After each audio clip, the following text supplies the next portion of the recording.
रूहानी और गुरु नशे की हालत में पूरे परिवार के सामने हद पार कर देते हैं।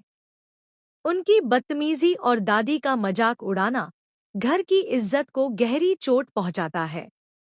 जैसे ही दोनों को होश आता है, उन्हें अपनी गलती का एहसास होता है, लेकिन तब तक हालात पूरी तरह बिगड़ चुके होते हैं। गुस्से में आग बबूला दादी रूहानी पर छड़ी से हमला कर देती है। यह नज़ारा देखकर पूरा परिवार सन्न रह जाता है।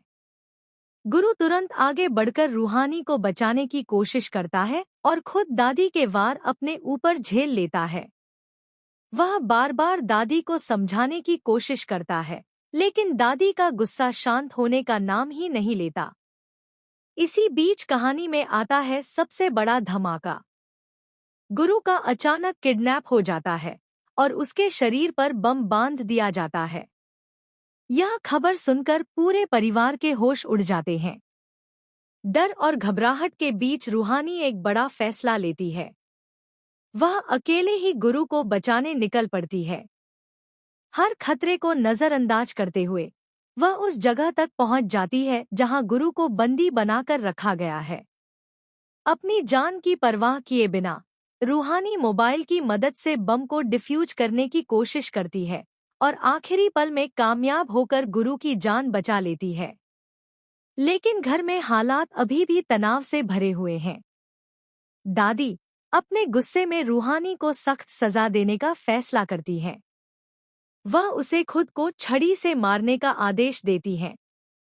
रूहानी अपनी गलती को स्वीकार करते हुए यह सजा खुद पर लागू करने लगती है, जो उसके त्याग और जिम्मेदारी को दिखाता है। तभी गुरु का भाई वहां पहुंचता है और रूहानी को रोक लेता है। माहौल भावनाओं से भर जाता है और कहानी एक नए दिलचस्प मोड़ पर आकर रुक जाती है। अब सबसे बड़ा सवाल यही है, क्या दादी का गुस्सा कभी रूहानी और गुरु नशे की हालत में परिवार के सामने अपनी सीमाएं पार कर देते हैं? उनका व्यवहार और दादी का मजाक उड़ाना घर की इज्जत को गहरी चोट पहुंचाता है। जब दोनों को होश आता है, तब तक हालात पूरी तरह बिगड़ चुके होते हैं। गुस्से से भरी दादी अपना आपा खो बैठती हैं और रूहानी पर छड़ी से वार करने लगती हैं। यह देखकर पूरा परिवार स्तब्ध रह जाता है।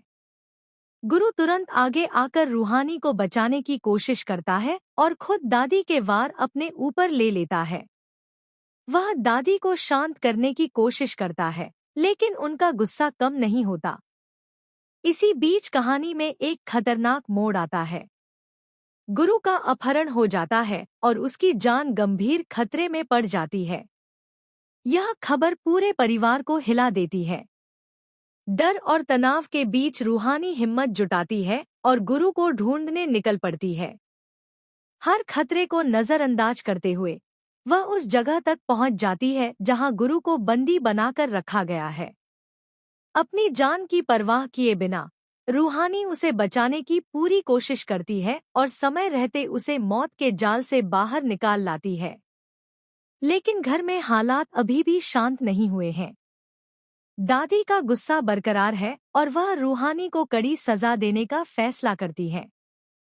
रूहानी अपनी गलती स्वीकार करते हुए सजा झेलने के लिए तैयार हो जाती है, जो उसके जिम्मेदारी भरे स्वभाव को दर्शाता है। तभी गुरु का भाई वहां पहुंचता है और हालात को संभालने की कोशिश करता है। माहौल भावनाओं से भर जाता है और कहानी एक नए मोड़ पर आकर ठहर जाती है।